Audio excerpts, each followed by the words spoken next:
Okay,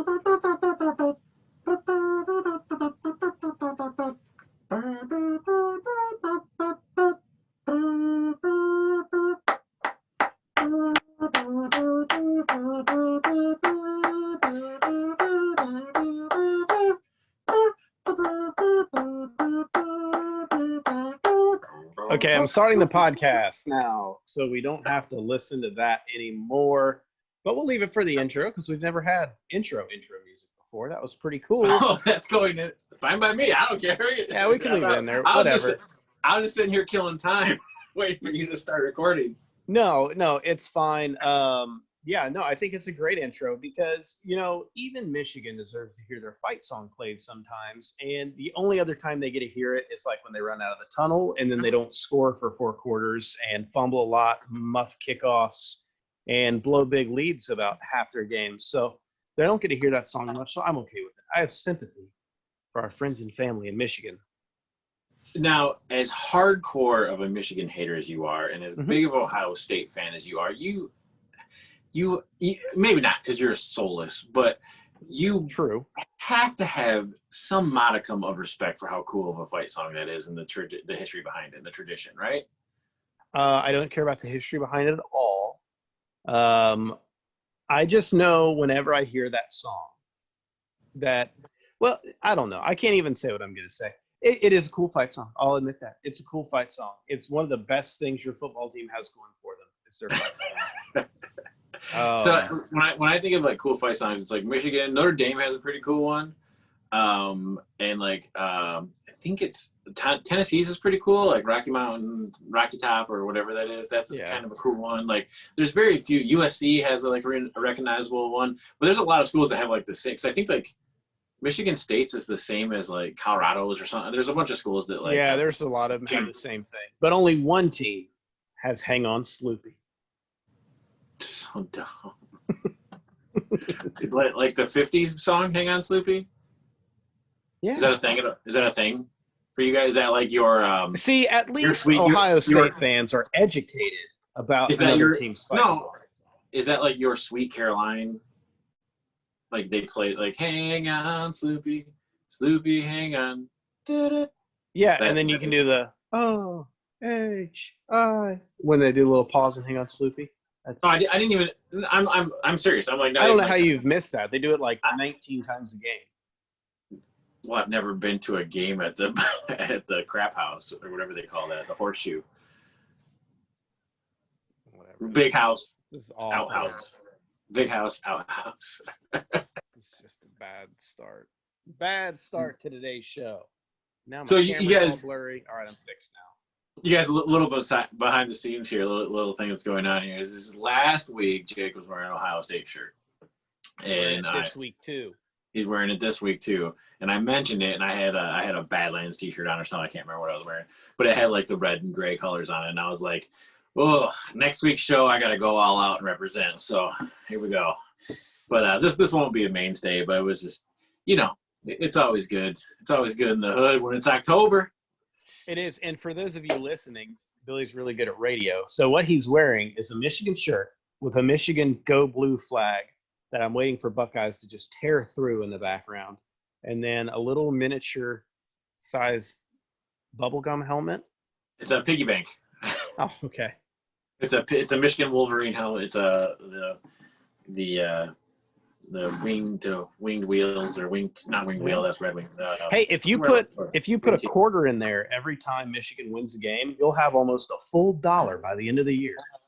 I don't probably not because I don't think they're just doing bowl games.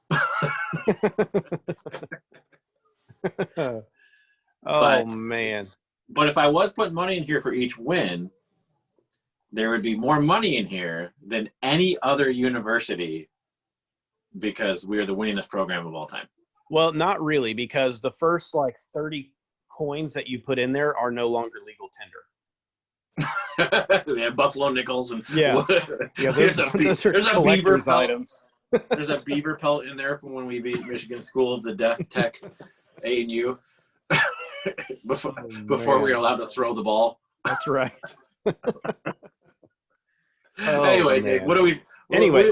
This isn't Hey, a college football trash talk show. This is a hunt show. no, but I think we do need to do a full episode on just college football because we need to get it out of our systems. Now that real football's starting to get exciting, like we will have to do one. Maybe a special episode or something. Well, I think when Hate Week happens, We're not talking that week. We're not talking that week. Never. No. Anyway, hey, let's start. We talk a ton during. Whatever. You're ridiculous. I guess you're right. You're ridiculous. We You're just the like sorest each other. winner. You know, people like they have like sore losers. You know why? Because You're a we have to terrible listen winner. to. You're We're the bad most winningest program of all time, freaking 300 times a year because you guys can't break 500 in the Big Ten. Like, no wonder we're sore losers. We're hoping eventually you'll shut up. 8 more years, we don't have to worry about that thing anymore. By the time our kids are arguing, you're not going to be the winningest program. You're not going to be above Ohio State. You're already not the winningest program. Only what I'm saying. You're not going to be above Ohio State in the rivalry. Your son's going to go to Michigan. No. He is smart enough. Listen, my kid's smart enough. If he got a full ride to Michigan, he'd be like, no, I'm going to go to Appalachian State instead. They're better. Yeah, right. Oh, Wow. man. Anyway, hey, let's get started. Let's start off, William, with our weekly, unnamed yet rut forecast. Not a rut forecast. It's a deer forecast. This is why we need a name so I don't fumble over what it's called. Deer hunting forecast for the week of the 25th through the 31st. Yes. All right, listeners, you're still on the challenge. You still got to come up with what we're going to call this thing. Yeah, because otherwise the intro is just going to get worse and worse and worse every week. So we're going to get more confused. So, yes, quickly, please, someone give us a name. Anyway, week of October 25th through 31st. Billy, I will have just gotten back from Wyoming this week. I will spend 2 or 3 days processing antelope and mule deer, packing them away nicely with care, cleaning my hunting gear, cleaning up my trailer, re-scent locking all my scent lock stuff, getting everything ready for the big, important, most wonderful time of year, November. But that last week of October, we got a full moon, like almost the entire week. But really the 27th through 31st, full moon as full can be. It's rising and setting at a horrible time. Deer are going to be out feeding late. There's going to be a lot of all night long. There's going to be a lot of frustrated hunters waiting for the rut to kick in, waiting for the deer to start chasing. But I have some good news. If you're anywhere around the Ohio region, I kind of think this one's going to go a lot more than Ohio because I got to travel a lot that last week of September and check some woods. And I look for this because we've talked about it on other podcasts before, but I was looking for football scrapes. Speaking of football, I knew that's where you're going. Speaking of football, September 24th through the 27th, they started popping up everywhere in Ohio. I mean, everywhere. Right. Every piece of wood that I checked, there were football scrapes. I've seen football scrapes too. I saw 3 or 4 on opening day of bow season, which is October 1st here. But you need to explain to people what football scrapes are because up until we became friends 10 years ago, I didn't know what they were. Yeah, so football scrapes are, in my opinion, the single most important thing to look for in the woods if you're trying to plan like a rut vacation. If you want to take 7 days and plan to kill a deer, really 5 days and kill a deer, football scrapes are the sign I look for. And what they are, they're the small scrapes, bare to the ground that deer make. And they're about the size and shape of a football. That's why they call them football scrapes. But they just pop up absolutely all over the woods. The woods are just covered in them. They'll never get hit again. You can put a trail camera on it, and you probably won't get a deer revisiting it. They're made by usually young bucks that got their first whiff of pre-estrus or first whiff of an early doe going into estrus, and they're getting froggy. They're making these scrapes, just getting some energy and aggression out. But why it's important is the bucks are telling you that the does either started an estrus cycle or a pre-estrus or whatever during that week. So for me, my exact area, I got to flip my calendar back so I'm going to tell you the right days. Yeah, it was the 24th, 25th, 26th is really when I started seeing those pop up. So what I'm going to do is count 28th to 32 days later, which is the estrus cycle of a doe. And that's when I know that next estrus cycle is going to start. This is still not the big rut cycle, in my opinion. Right. This is a good one. There's going to be a lot of mature does and older does that are going to kick fawns away this week and start coming into rut. But that 28 to 32 days is going to fall right in there into that the week of October 25th to 31st. So if you've listened to us and you were paying attention in the woods, or maybe you just noticed it like you did, I know you were looking for it, but maybe you just noticed, you were hanging stands right before season. You started seeing all these little scrapes pop up. You saw them in the woods. Go to your calendar, count 28 to 32 days. I think for a lot of the country, the first cycle is going to be this week of the 25th to 31st, really leaning on like the 28th through the 31st. That's really when I'm kind of looking with the moon and with traditional patterns, when you're going to start seeing bucks on their feet in daylight for the first time in like a month. Maybe bucks you've never seen before. Mostly it's going to be your local bucks, the bucks you've got on camera that are moving at 4, 5, 6 in the morning, 8, 9, 10 o'clock at night. This is going to be the week that they're going to get on their feet a little bit early or stay on their feet a little bit late, and you're going to be able to catch them slipping up, going from feed to bed, downwind of bedding areas, downwind of doe feeding areas, stuff like that. That's where you're going to get the bucks traveling.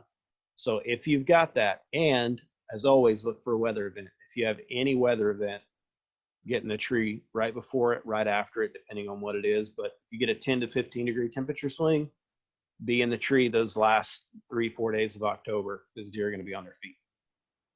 Yep, and even if the football scrapes had started showing up a week later, I still love this week. I mentioned this last week. I love hunting this week. It's still October. Up here where I live, of course, how far north you go depends on where you're at and the color change phase of the trees and everything. But it's generally like I'm in Southeast Michigan, where I live. I hunt a lot up north, but it's like so.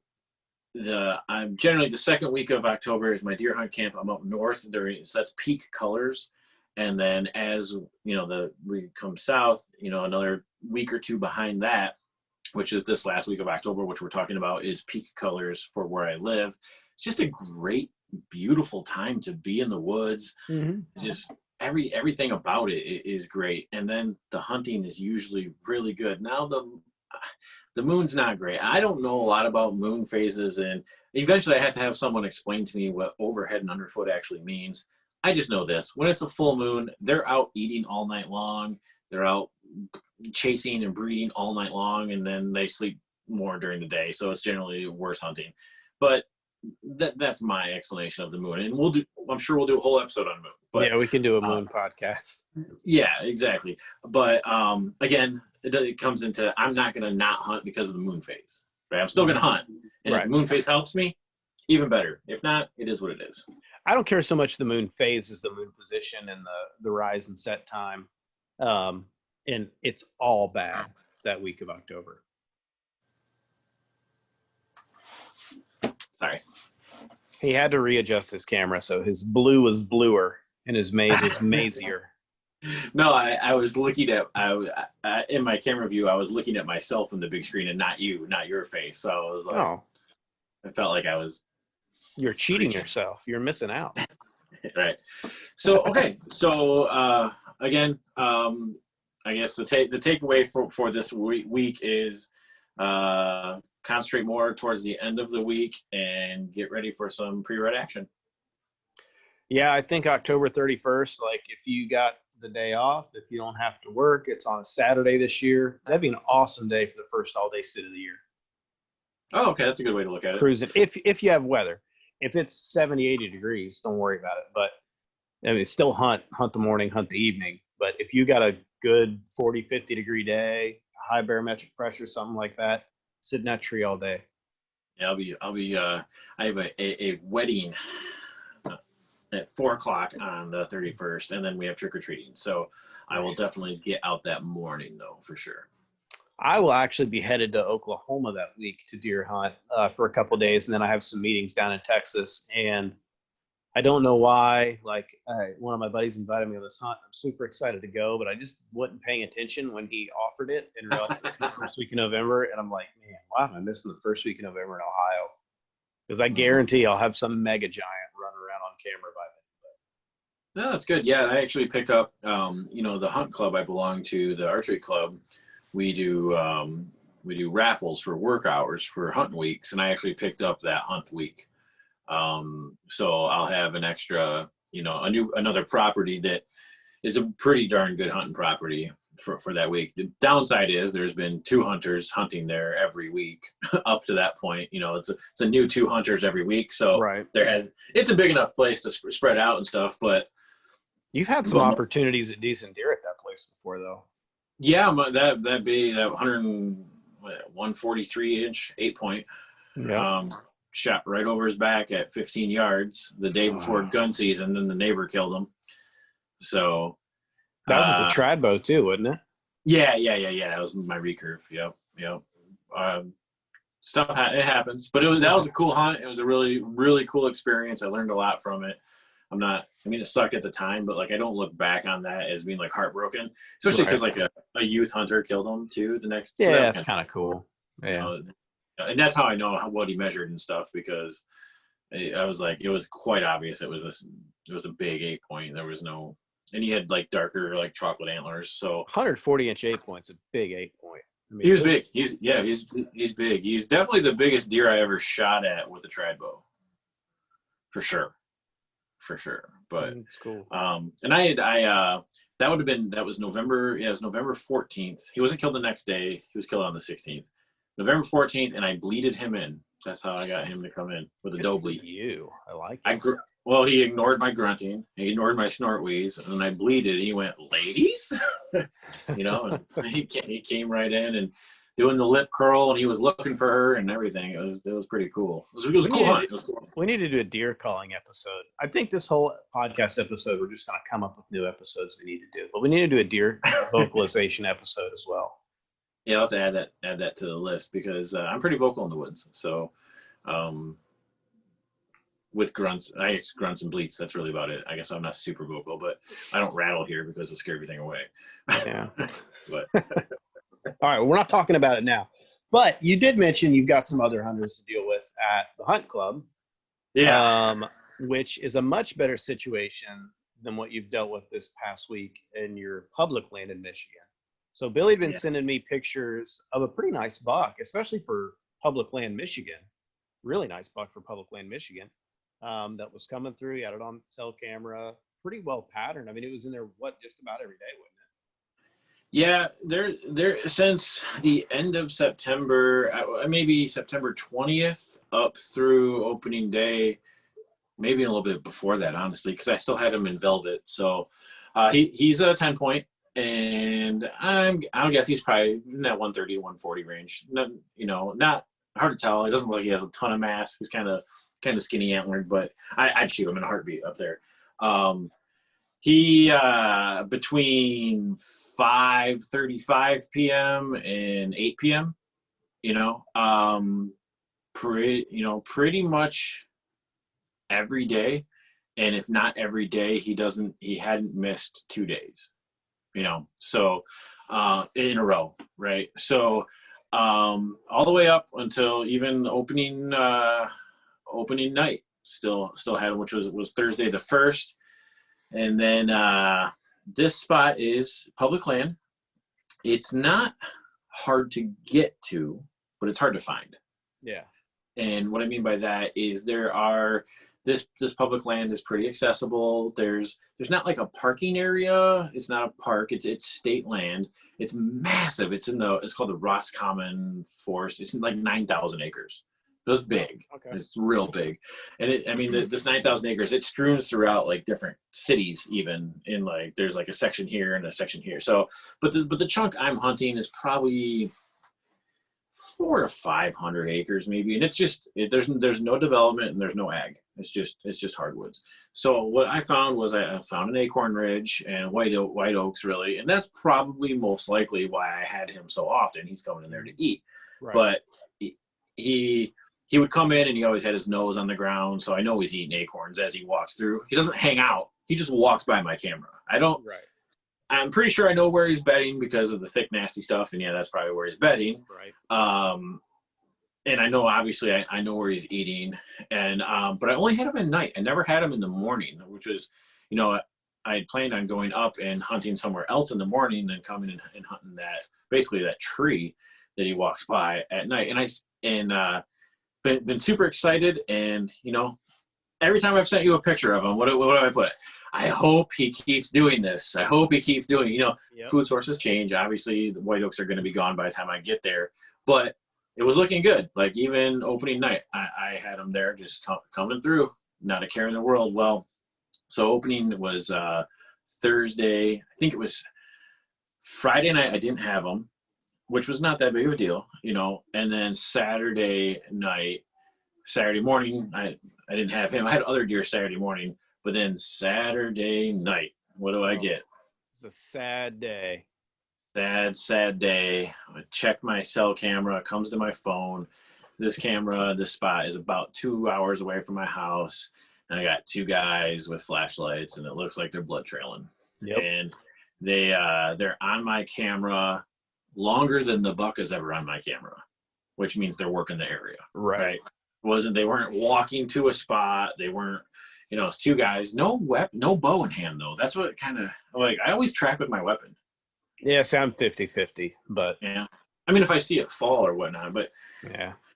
So I see these guys, and it's dark on my camera, and just so I see bodies and headlamps and stuff, and that sucked. And I just saw him walk by. I never saw him come back through, which kind of makes sense the way the bowl is shaped, and I probably know where they went, where they came from. So the next day, I see just the one guy, and it's the same guy. You can tell from the pictures. And he's just walking through by himself again. Obviously, at this point, he's grid searching. And then a couple hours later, he hears that guy again with a dog. Yep. And it's like a yellow lab, and it's got a field hunter vest on. So I'm guessing it's a bird dog, but he thought maybe the dog will trip over it and get lucky. Yeah, sure.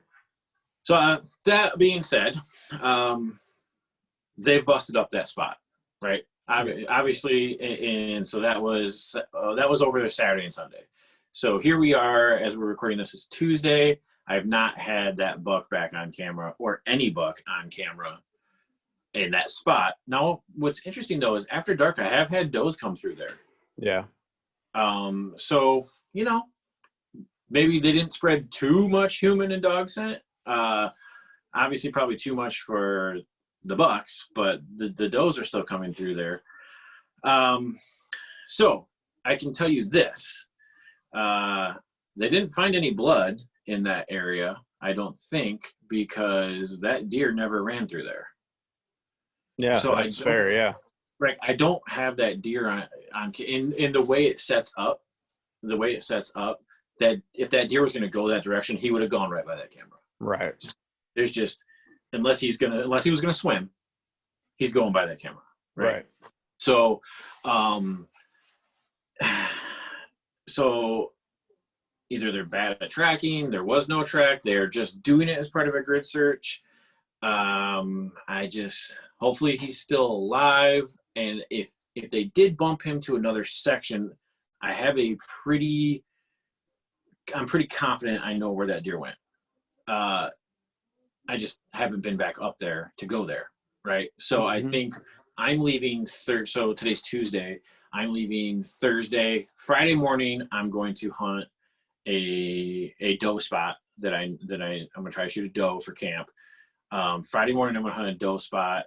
I'll get down and I'll go scout with my saddle system and everything ready to go. And I'm gonna go scout that other spot. I'm pretty sure I'll be able to find something that looks good, and hopefully it looks good because he's using it. Right.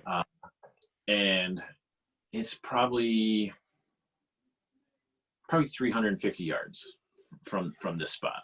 Okay. Which doesn't, quarter mile, right? So Doesn't seem like a huge ordeal. It's accessible. So, but so I guess if we're thinking about good things, is I never saw the deer go by my trail camera after being shot. Even if they gut shot it, it didn't limp by my camera, nothing like that. I never saw them dragging a deer out, Right. which would have been great if I could like drag a deer by the camera and it's like this, like a little That'd 6 be point pretty something. cool. Yeah. That'd be pretty cool, right? You could throw in And a party if it was a little dinker they shot or a Right. doe or something. right, so there's two good things, and the third good thing is they have no clue that I have a camera there. They never Yeah. saw it, and they were within 10 feet of it. Yeah, they're close to it. They were close to it, so my camera didn't get stolen. So, and actually what I have up there is a solar camera with a spy point cell link on it, so there's That's cool. two pieces of equipment hanging off the tree that they could rip off. Yeah, for sure. Which is I'm glad they didn't. And I have those. They're about 9 to 10 foot up in the tree looking down, and the reason I did that is solely because it's public property. Right. It does lessen the quality of some of the deer pictures you get. I get it.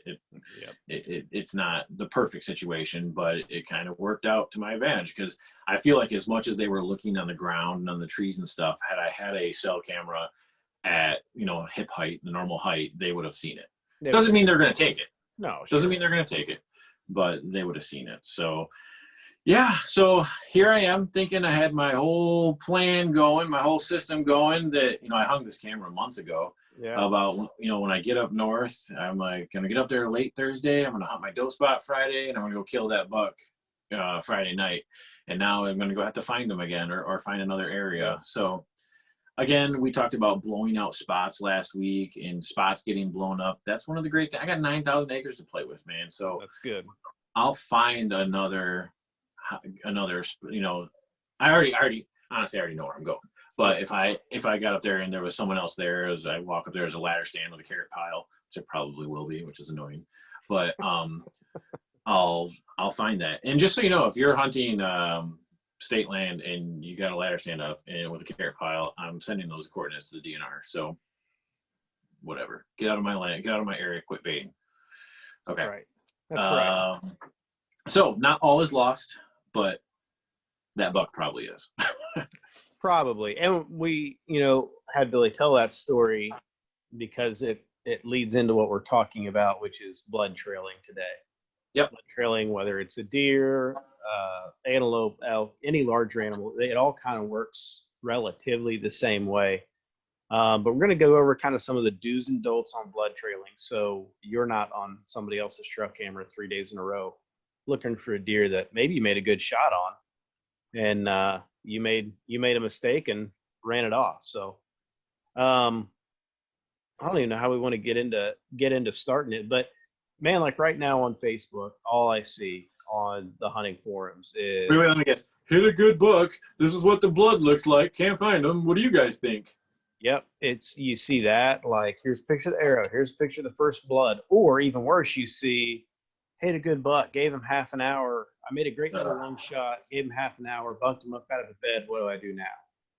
Like, this episode is about avoiding that. So let me start off with my number one rule for deer trailing. Number one, if you don't see the deer fall down, minimum 2 hours no matter where you hit it. If you heard it fall down, minimum 2 hours. Minimum 2 hours before you go look at your arrow. If that means you have to sit in the tree, if it means you have to leave and come back, if you do not see the deer fall, even if you saw the arrow go through, blow both lungs through, you don't even go look at the arrow for a minimum of 2 hours. I totally agree. No, you're not going to get an argument from me here. Opening morning, perfect example of this is even me as an experienced hunter, still the 2 hour thing's not easy. It's not easy. It's not easy. So opening morning, I canoed in with my buddy Justin. He's killed one deer with a gun down in Texas, like a bait pile type hunt down there, what you have to do down there. And so this was his first bow hunt, right? Okay. And bow hunt, we canoed into an island on public land. he did all this digital scouting. We went out there, helped him hang us, figure out the system. Blah blah blah blah blah. I've been working with him a lot this year. He's a work buddy. Yeah, he shot that doe, and he goes, "I heard her go down. I heard her go down. I'm gonna climb down and check my arrow." This was after 25 minutes, and I'm like, "No, like we're texting back and forth. No," and I just sent him. I was like, "It can only hurt you. Yep. It is never going to help you to start tracking too soon or to climb down or any, in Michigan, we have multiple tags. So I'm like, dude, stay in your stand and shoot a buck." And you know what happened actually is he did have a little dinker buck come in and he could have killed it over and over and over. The thing came in and made a rub right in front of him. And so he got that cool experience, as a beginning bow hunter, because I was able to talk him out of getting down and checking his arrow. He got to keep hunting and he got that full experience of watching that little buck come in. I guess the key to that is what I'm saying is if you don't wait the 2 hours, it's never going to help you. It's never makes the situation better. Yep. You may make you feel better, but that's causation, not correlation. That it's never good. Just wait. Yep. Your deer's not going to rot in 2 hours. It's not going to go bad. And quite frankly, if you make a good shot, ideal shot is a high heart shot where you're cutting the top of the heart and the bottom of the lungs in one shot. If you make that shot, I'm willing to say 90 to 95% of the time, you're going to see the deer fall over. Like they physically cannot make it very far when you do that. So I'd say just like I did with mine this year. Yeah, like you did with yours, like I did with that big buck in Minnesota. It 20 yards and fell over. My Kentucky buck. Well, actually, I didn't high heart that. That was a long shot, and it only made it 40, 50 yards. But most of the time, if you make a good shot, the buck's not getting out of sight. Even a double lung shot. Guys say, "Oh, deer ran 300 yards on a double lung shot." Well, you probably didn't double lung it, or maybe you hit a high double lung or a low double lung where you just barely clip it. But you probably didn't actually make a good shot if the deer goes 300 yards because they don't do that. It's not what single. You might be running the single lung rodeo on that one. Yeah, which is not a fun experience. But yeah, all that to say is no matter what shot you made, if the deer's dead within 2 hours, which if you made a good shot, it will be, it's not going to get any more dead. Like it just let it lay there. Don't go bump it. Don't risk screwing anything up by going too early. Now, if you see the deer fall, I still say half an hour if you see the deer fall over. I mean, that's kind of my personal rule. And in Ohio, that's sometimes hard because we have, like you guys, we have multiple tags, but you have to tag the first deer first. So you physically have to get down out of the tree and put a harvest tag on it or the temporary tag, whatever it is. See, for us, it's once you take possession. Yeah, take possession, but you can't shoot another one until you recover the first one. Mm-hmm. So, yeah, I mean, it's kind of like it's a gray area. I know a lot of guys don't do that, but. So you mentioned even if you hear it fall, that you're going to wait, you said 2 hours on there or just an hour or? 2 hours, always 2 hours. If I don't physically see the deer laying dead, it's always 2 hours. Okay. Now, I don't want to go too much into the weeds of this because obviously we're mostly it's deer season. We're talking about deer season. And you mentioned antelope, elk, mule deer. They're all pretty much the same as whitetail as far as that goes. It's the same physiology. They're the same family groups. The arrow does the same thing when it enters. What about with bears? Is there any difference in just the general the time difference? Okay, I've never I'm not a bear hunting guy. I'm not opposed to it. I just haven't had a chance to do it yet. So speaking specifically to black bear, because that's what I have experience hunting. So not browns, not grizzlies, okay. But I've killed quite a few black bears, and I mean it's kind of the same. Honestly, I don't think a bear is as tough as a whitetail is, as far as the whole will to live thing. But the shot placement's different on them, and they can survive a lot. They're a tough animal, but they're very hard to blood trail. So it's even more important that you don't bump it out after a bad shot or a questionable shot, because even on a good shot, the bear I killed in New Brunswick last year, I made a good shot on with a 2-inch cut range broadhead. There's very little blood because it gets caught up in the hair. There's a lot of fat that plugs up those holes, and they're tough to tough to track. Not to mention, if it's not dead and it is severely wounded, cornered, and I had one running a cave on me one time that I killed in North Carolina. That's a Uh, great story. it is a great story, and that was a little different scenario running with dogs, so it doesn't quite go to the blood trail thing. But if you do come up on a wounded black bear, it's probably not going to be a pleasant experience for either of you, because it's not just going to sit there and let you shoot it again. Right. Okay, I didn't mean to take us too much off the rails with that. So I think we've talked about now what to do as far as wait times. Okay, so we've waited. We for the rest of this conversation, we're going to say that we did not see this deer. And heck, let's just go ahead and say we did not hear it. Okay, so we are going to enter this mock blood trail that we're going to do with no clue. We think it was a good hit, though. We think it was a good hit. We'll say that. Okay. So we're gonna get down, and we are gonna after we called everyone and we woohooed super loud after shooting the deer, and we pumped our fist in the sky, and we looked at the camera and we read off our sponsors like it's NASCAR. So after we do all that, I'm kidding, people. When you shoot a deer, stay quiet. It drives me crazy when people are woohoo and haha and yes and stuff like that. Stay quiet. We've quietly climbed down. We've walked up to the arrow. We're standing on top of the arrow because we found it. I guess that's a good way to say it. We found it. What I'll let you take it from there. And what are the things you're looking for? A good sign, bad sign, iffy? What do people mess up with this? Go ahead, and then I'll jump in if I need to. So I think there's a step even before this that we're skipping, and it's the most important step, is how did the deer act after you shot it?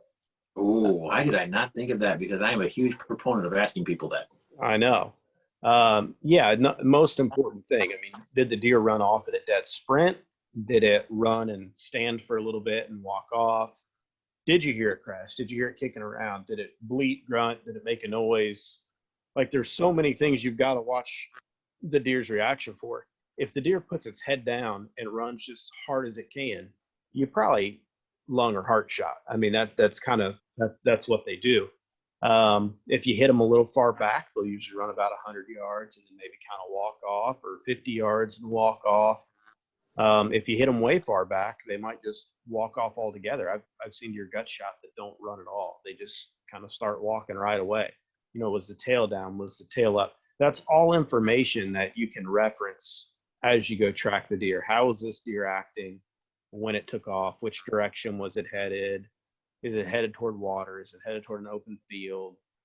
All that stuff is very important information before you ever climb down. And then what I've started doing now, since having smartphones for the last 7 or 8 years, is I'd take a bunch of pictures in the woods from my tree stand, exactly where the deer was when I shot it, where it's the last place, because anybody who's ever hunted in a tree knows when you get down, the woods look totally different from, even if you're only 10 or 12 feet up, like it looks totally different when you get on the ground and start tracking. So observe the deer, take some pictures, and then you can go down and look for your arrow and blood. Yeah, so I know we kind of go down the broadhead rabbit hole every now and then. Okay, every episode.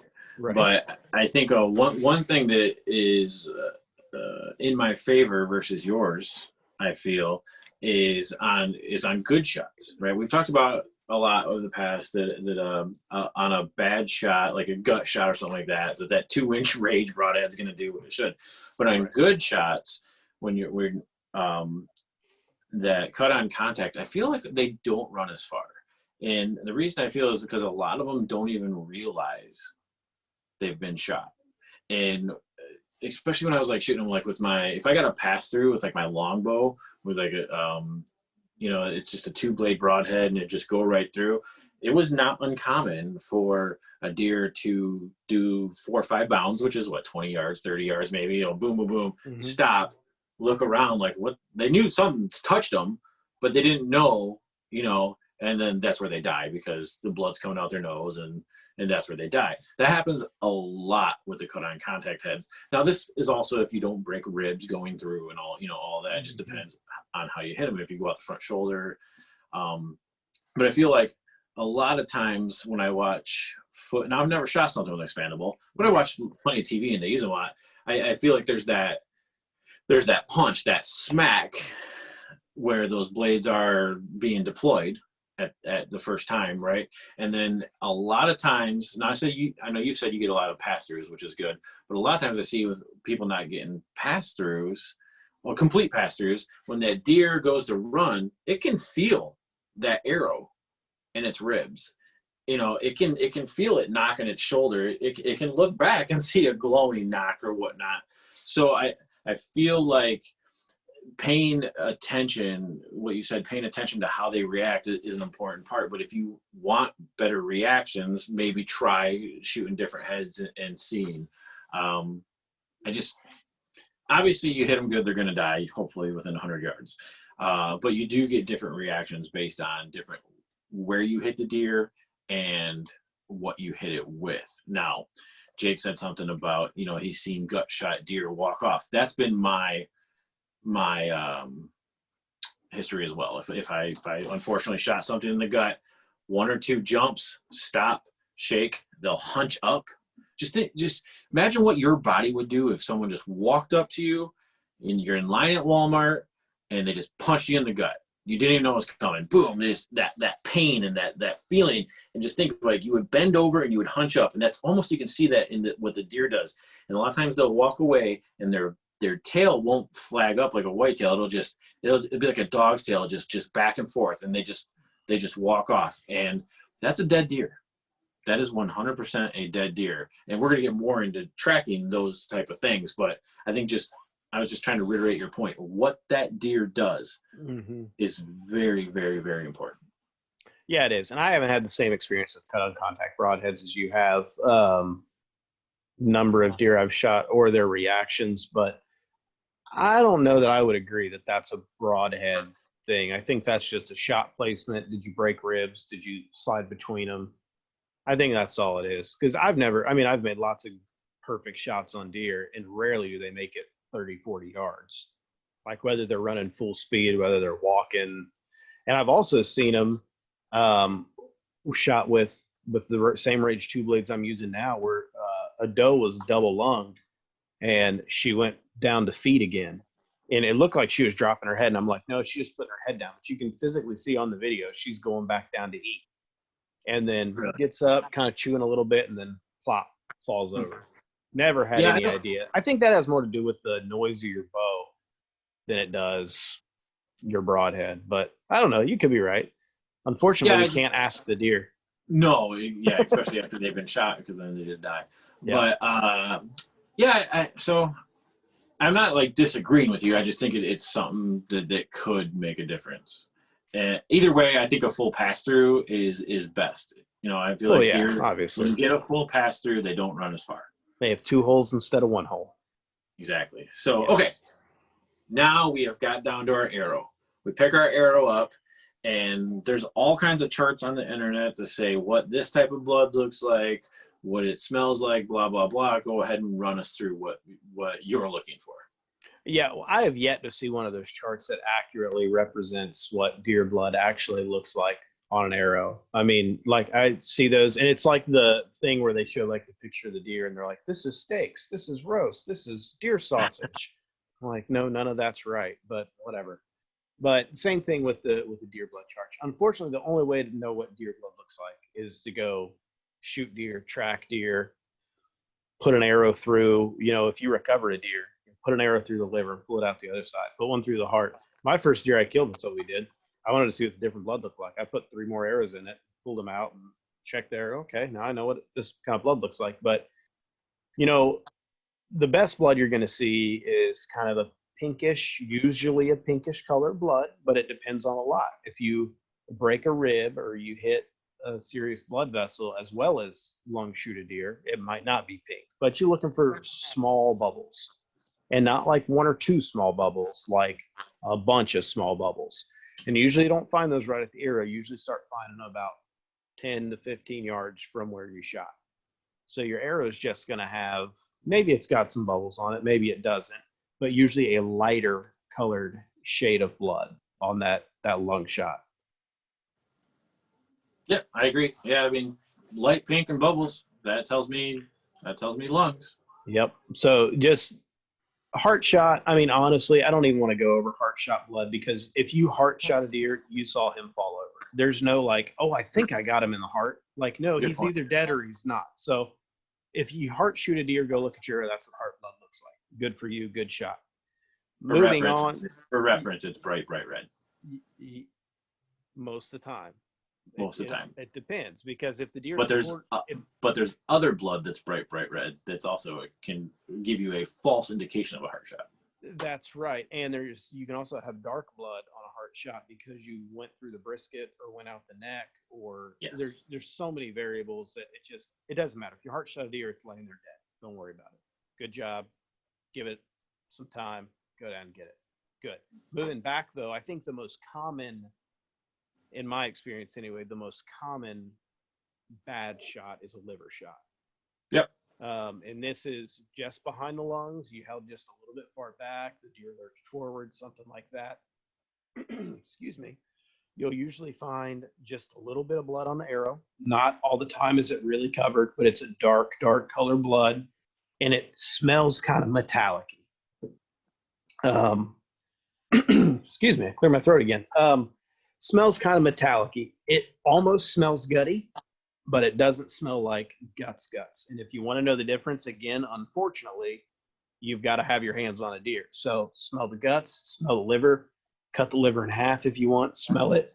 But you'll notice that metallic-y smell to a liver shot deer. Yeah, and I'll take over real quick just so you can clear your throat if you want. I feel bad for you. But he's right. The metallic smell, think about the smell when you're actually cutting up the meat of a deer. You get that general smell. It's a liver to me. When I eat it, it kind of tastes like blood. Like if you ever have a scratch or something and you put your mouth on it, or you have a tooth that's bleeding or something like that, you get that taste. That taste is to me what liver tastes like, and it's also that metallic is the smell. And the reason I think, now don't get me, I could be wrong, but I think it's because our blood is full of iron, right? Iron is metallic, that gives us that taste, and the liver is full of that densely deep red iron filled blood. It's just dense. That's what it is. And when he says dark red, it's dark red. It's like maroon almost. It's kind of got like a purplish tint. It's dark. And again, there's not usually a ton of blood on the arrow, Right. but you will find blood pretty quick usually, because you shoot it in the liver, you're going to have a complete pass through. You're going to have two holes. Yep. So if you see a liver hit, what's your next step? So if I see a liver hit, for one, I almost always know it was a liver hit from the shot, either seeing the arrow or watching the deer. 100% of the time. There are no exceptions to this. I shouldn't say that. I guess if a coyote's chasing a deer and you shot it, it's going to keep running full speed. A deer that doesn't have some crazy thing happening to it, if you shoot it in the liver, it's going to run 40 or 50 yards and stop and stand still and look around, probably put its head down, maybe look back at where it came from. The tail's usually going to stay down almost the whole time. And a lot of times when you shoot them, they'll do the mule kick. That looks, they'll put their back legs up in the air and kick them a couple times like they're spinning their wheels, which is the same thing they do for a heart and lung shot. That's just a body cavity shot in front of the diaphragm. It seems, to my experience, that's what seems to trigger that mule kick reaction. So, you're in front of the diaphragm typically when you see that mule kick. You see them run, see them walk off. They're going to stand still, put their head down, and slowly walk away. The good thing about a liver hit deer is, in my opinion, it's one of the easiest deer to recover because they never, ever, ever go far. They'll go 50 or 60 yards, stop, hunch up, and walk. And this is when you just shut up and you sit in the tree and you watch it. This is my son's first buck. He killed a couple of weeks ago. This is what he did. He liver shot the deer just a little far back. By the deer's reaction, I could tell it was liver shot. Walked 100 yards, stood there for a little bit, and just slowly walked away. Those deer will always, in my experience, every liver shot deer I've ever tracked that wasn't bumped So I'm talking somebody did the right thing. They let it go lay down. They snuck out of the woods. Always beds down within 200 yards of where you shot it. Always, every time. And it's always fatal, but it can take 6 to 18 hours to kill. I mean, it can take a while. Well, 18, huh? I've always done 6 to 9, which on a liver, and had pretty good luck. I mean, 6 to 9 on a liver is good, but it depends on what part of the liver that you hit. And Okay. honestly, I don't know the anatomy well enough to tell you if the front of the liver, back of the liver, top of the liver, bottom of the liver. But maybe you just sliced the liver. Maybe you went under it and just kind of bounced off that diaphragm and just clipped a little bit of it. But from my time in Africa, tracking a lot of animals, I'm talking 1,000 animals in Africa. There's a lot of liver shots. A lot of them were finished off 12 to 18 hours later with another shot. Still in the very first bed, maybe they got up and went another 10 yards or 20 yards, but very difficult deer to blood trail. You'll get where they stop and run. You'll get that first pile of blood where they stop and stand there and look around a little bit. And then as they're walking, you might get a few drops, but typically it looks like a bad shot. I've seen a lot of guys liver shoot a deer and, fall in the first little bit of blood, track it for 50 or 60 yards, and I'm like, oh, it stopped bleeding. I guess I made a bad shot, and just give up on it. I've seen that a lot, and the deer's only 100 yards away. And dead. Yeah. And dead. Yeah. I mean, it's very patchy blood. You'll get, the spots about the size of a baseball where they stop and they bleed, and then they'll take 4 or 5 steps, another little patch the size of a baseball. But in between those patches where they stop and stand, there's usually not a lot of blood. So it's difficult to actually blood trail them. But if you watch their direction of travel after the shot, they're usually pretty easy to find, bedded up. They're going to be in something thick, a blow down, near the edge of water or something like that. So liver shot deer, 100% fatal, usually a fairly easy recovery as long as you give that deer a lot of time. 12 hours is kind of my minimum. 18 is ideal if the weather allows it. Okay. That's great tips. So, okay. So heart shot, we see them fall. Liver shot, we just went over. Before we jump into the one that gives people the most fits, which was obviously going to be the gut shot, or a single lung, I guess. Let's go with just a good old-fashioned double lung hit.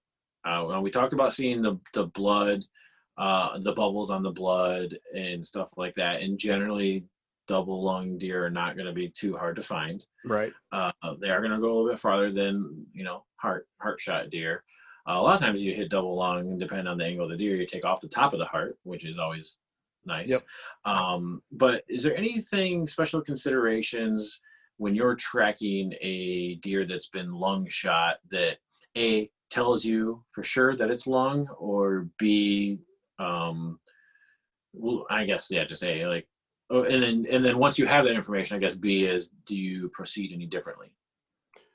I don't proceed any differently, but the information that you're going to get is you start your track. So say you waited 2 hours, you think you heard it fall or whatever. You get down, look at your lung or look at your arrow. Looks like lung. You start tracking. The very beginning of the blood trail is usually not great, but maybe after 30 or 40 yards, you start seeing more steady blood.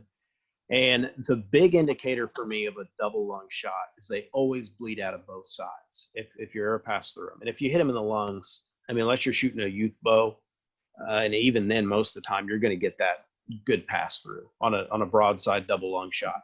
So you're going to find blood on both sides of the trail, and you're going to find blood with bubbles on both sides of the trail, where you're trailing the deer. So if you picture the deer's feet are in the middle while it's running away, the blood's usually not falling right where the feet is. It's usually falling 6 to 24 inches outside of where the deer's feet are. It's going to get better as you go on. You're going to see more blood, more bubbles, and the deer's usually not going to be very far away if you gave it any time at all. I mean, 60 to 100 yards, I think, is kind of the double lung. But a lot of it depends on if you hit a high double lung or a low double lung, because a high double lung deer will take a little longer than a low double lung deer just because of the way they're filling up. And it also matters, was the deer inhaling or exhaling when you shot it? There we go. That seems really silly. I was waiting for you to get. I was waiting to see if we were going to get there or not. A couple of years ago, I tried to shoot does, one inhaling and one exhaling, and I wasn't successful. I was trying to watch like the steam come out of their mouth, and Yeah. I just couldn't make it happen. But I know from video that I've shot some on the exhale, and those deer don't go anywhere because their first breath in is just fills their lungs right up with blood in the very first breath. But they Yeah. kind of hold their breath and run like we do. So Yeah, that's not something you can control. Obviously, that is what it is. One thing you didn't mention that I always find to be a very good indication of a double lung or a lung shot is the height of the blood. Now, a lot of this depends on where you're tracking, right. obviously. But when deer run, they've been hit, they smack into trees and stuff like that, and you'll see blood smeared on trees. That can be a good indication. A lot of times, just think about the height wise and where it's at. But when they're hitting the lungs, man, a lot of times that blood is coming out their mouth and out their nose, and it might be a little bit higher. If you go through cattails, you think the blood that's falling out their side is going to be down low. And then if you see blood on the top of the cattails and stuff like that, or even like higher up on switchgrass, or it just depends what you're tracking in. Corn is a good deer runs out into the cornfield. That's a really good indication. If you have corn up towards the top of the stalk, a lot of times that blood is coming out their mouth, and that is a great sign. Yeah, I mean, I've tracked deer and seen blood 10 feet up on trees before, where they're just blowing it while they're running, coming out the mouth through the lungs. Who knows where it came from, but they just blow that stuff all over. Pretty easy. Right. The easiest blood trail to follow is probably a double lung, because you actually have to follow it. I mean, a heart shot is great blood, but you don't have to follow it. So, right. So, okay, let's. We're rolling good. We're right at an hour, so we're gonna wrap this up. But we can't wrap up talking about blood trailing without talking about the gut shot. Now, before we get too deep into the gut shot, I want everyone listening and watching this to pay attention. The man across this computer from me, the man that you're going to hear talk, is the best gut shot trailer I've ever known. So what he says is the Bible when it comes to trailing gut shot deer. And the reason he's so good at it is because he gut shoots a lot of deer. No, I'm just teasing about that. Well, that's not wrong, but yeah. But he's been on thousands and thousands and thousands of tracks, deer, all the African game. And the reason a lot of stuff gets gut shot in Africa is because their organs are pushed a little bit farther forward, a little bit farther backward. A lot of different species. Everyone's used to shooting deer. Stuff happens. Okay, listen to this man's words when he talks about gut shot deer. It is the Bible. Go. Well, it's quite an intro. I'll have to live up to, but specifically talking about arrow gut shot deer. Now, the same thing goes for rifle shot, but your distances and times might be a little different. But shooting a deer in the guts with a bow is one of the most common things that happens every year. And it should be noted that there's two separate gut shots. There's a stomach shot and an intestine shot. You track them both the same way, but the arrow, if it passes through, can look a little bit different. So an intestine shot deer usually is a little more bloody than a stomach shot deer, but it'll still have maybe some processed gut material on it. So some smooth, silky, slimy kind of stuff like that. Stomach shot is not going to have a lot of blood. It's going to have some green stuff, and you might see like a piece of corn on it, or acorn, or like a physical piece of food on it that you can tell the deer chewed up and swallowed. It's just sitting in the stomach, and the intestines, the stomach acid hasn't processed that yet. So that's the two big difference, but you track them both the same way. So usually you got shot a deer because you saw the arrow go in the deer. If you didn't see the arrow, maybe it's last light, something like that, how the deer runs off is going to tell you that you hit the deer behind the diaphragm, which is what separates the stomach and intestines from heart, liver, lung, stuff like that. So you're behind the diaphragm, but in front of that back leg.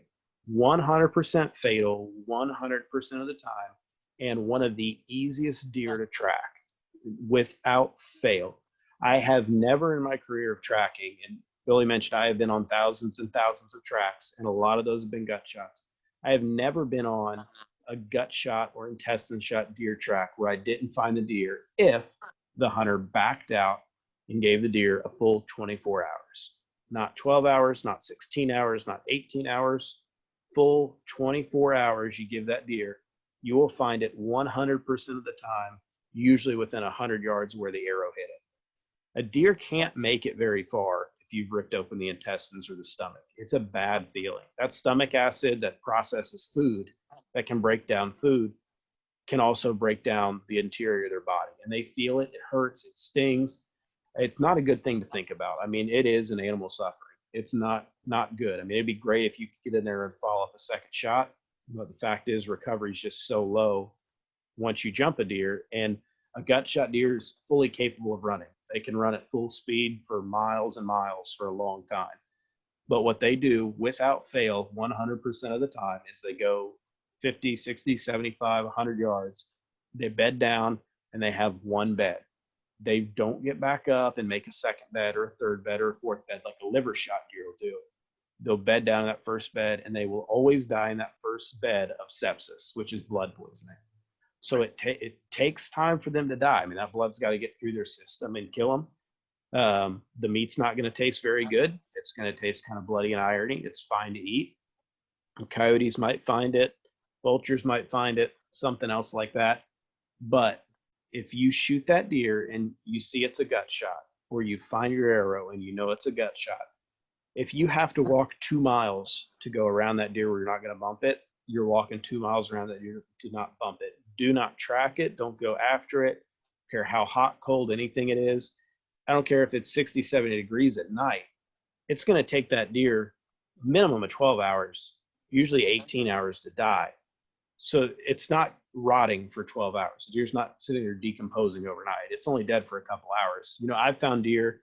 I killed a buck maybe 3-4 seasons ago on a spot and stalk hunt, and 40-yard shot with my bow, and I hit a soybean sprig going up into the deer, and it deflected the arrow way back 2 or 3 inches in front of the back leg. And I saw it happen. I saw the arrow still stuck in the deer, only one hole in it. And there's a video on YouTube of the track and recovery of this deer, exactly how close it was and how it didn't go very far.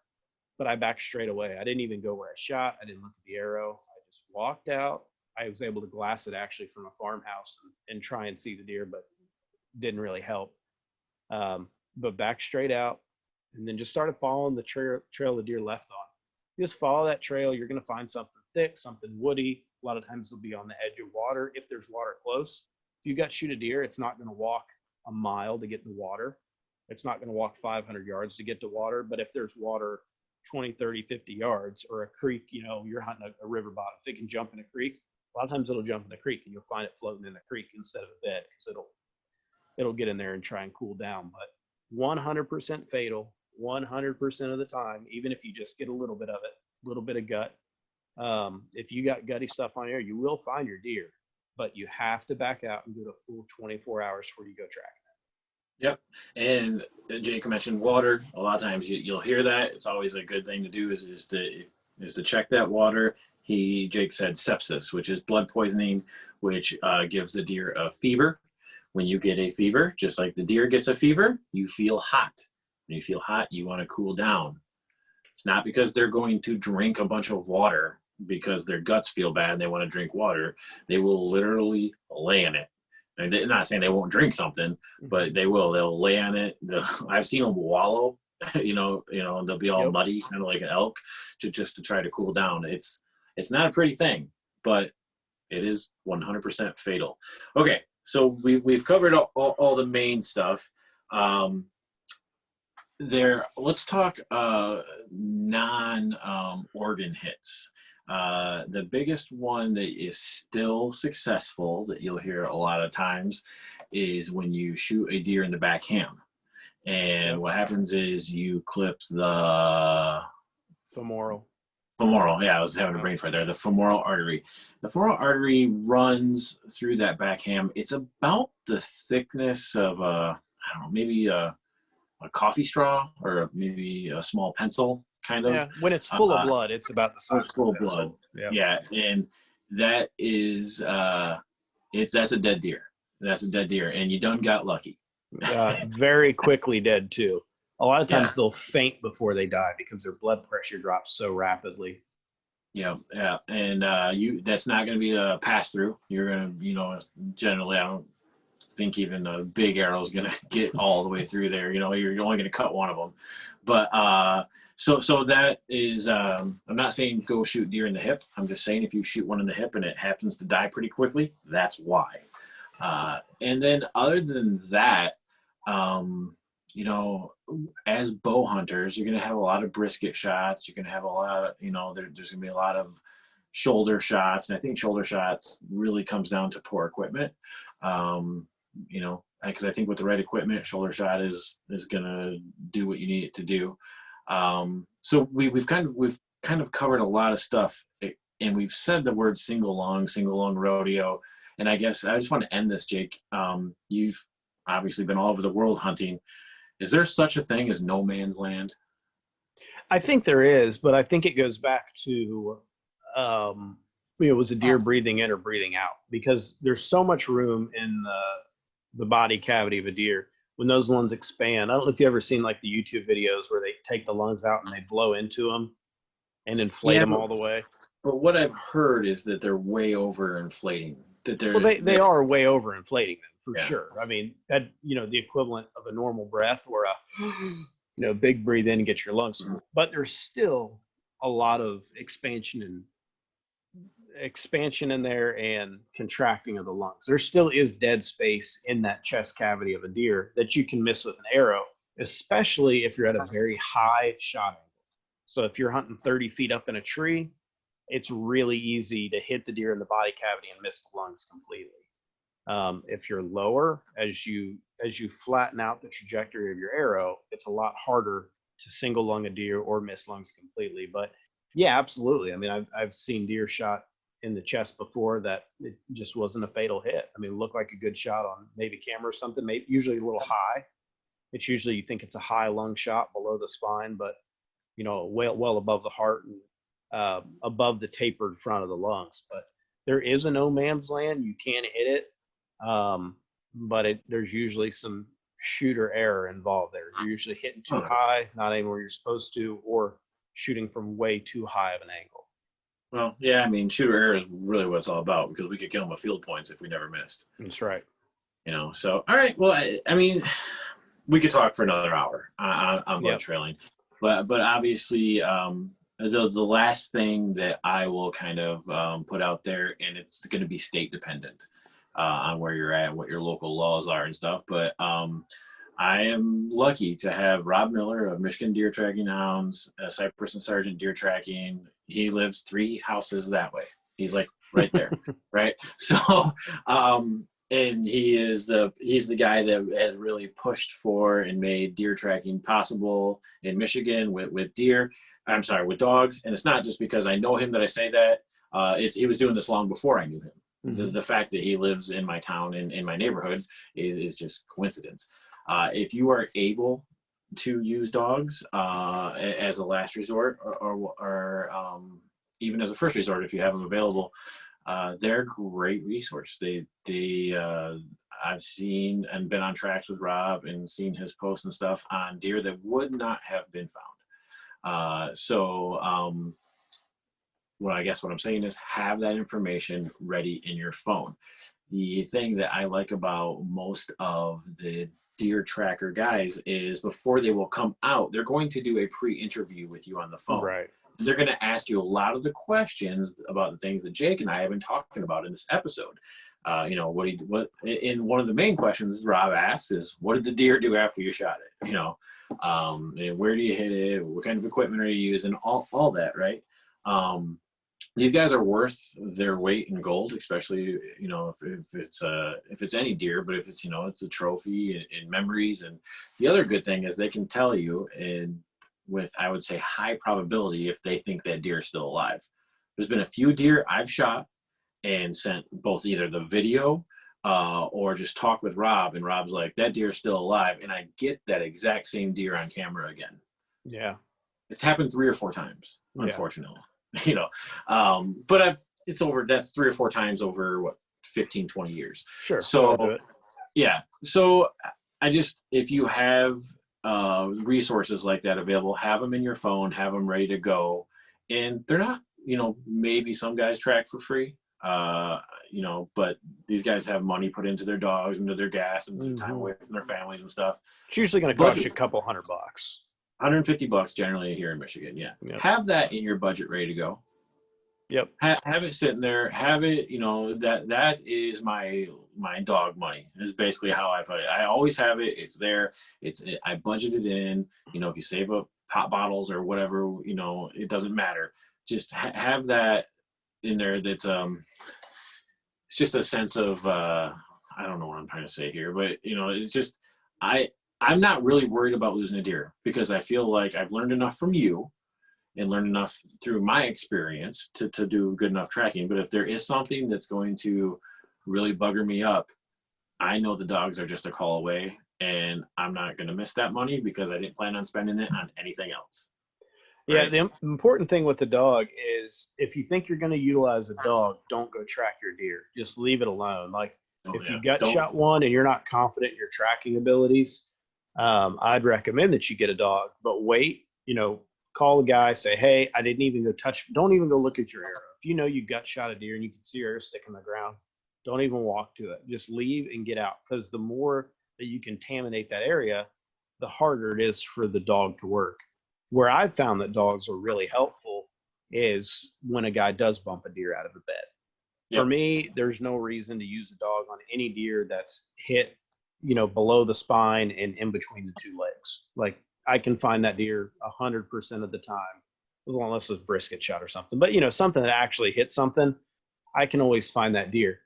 But, and not everybody's got the experience that I have. I'm very fortunate to have that. But if you're not confident in your ability, if you've got a big thicket, maybe a big crop field or something where it's hard to find deer, I think a dog's great. Or if you screwed up or somebody else screwed you up, maybe you're hunting public land and you saw a deer bed down and then somebody comes walking out of their stand and they bump your deer.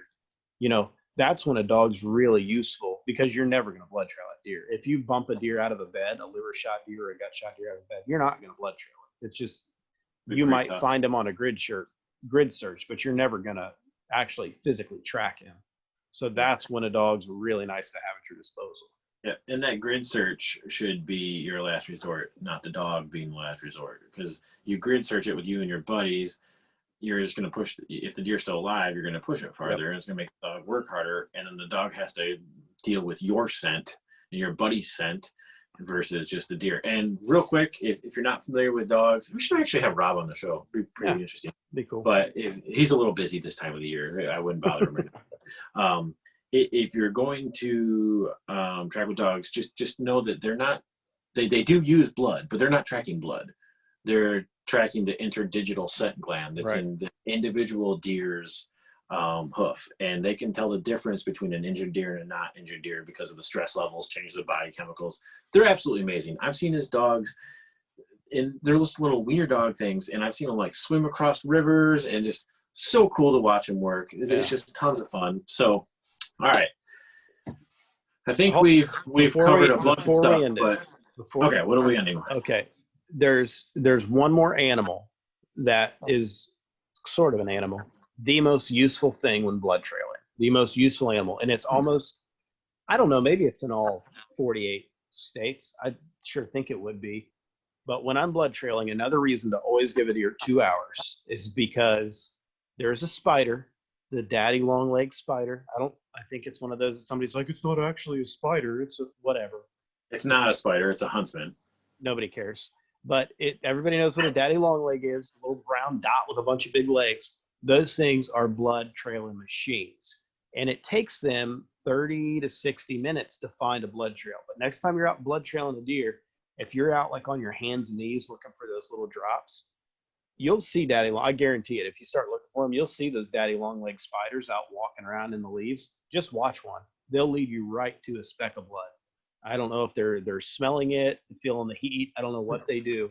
But when I can't find blood, I look for those spiders, and almost without fail, they will lead you right to a drop of blood. A lot of times you'll see a drop of blood and you'll see a spider in the little drop of blood sitting there eating it. So there's long legs. Yep. There's your tip. There's your random tip of the week right there. That's pretty intense. That's right.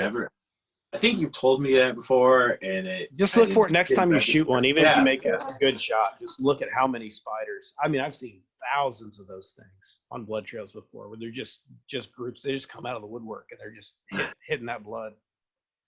All right, very cool. Well, guys, we wish you, and girls, we wish you guys luck. We wish you double lung and heart shots, all the best. It's hunting season's here. It's a great time to get out. If you hit one and you can't find it and you're not feeling confident, you can message me. I'll tell you what I think. What I think by what the information you can give me, and maybe what I would do. And you can do that right through the Survive the Hunt Facebook page. And we definitely want you to head on over right there, Facebook, Instagram, go to Survive the Hunt. We need your likes and all that and whatnot. And then if you find us on YouTube, give us a subscription on YouTube. Give us a sub, and then you want to click that little bell there to get notified. The reason is, if you're listening to the podcast version of this, we want you to go to the YouTube, because we do video podcast these as well. The same thing you're listening to now is on YouTube, and I don't expect you to double dip. But there is a lot of good other information, a lot of good other videos that we put on YouTube. Just this week, I put a video up from opening day turkey hunts of me and my 11-year-old daughter. She got her first turkey. She got it with a bow. Now, this isn't TV quality, whatnot. We are working on that. We've got new equipment that we're working with and whatnot. But that being said, even if you're just listening to the podcast version, there's a lot of stuff that we put on YouTube that you guys are going to dig. So go over there, check it out, and give us a subscribe. Yep, absolutely. Thanks, guys. Have a great week. See you next week.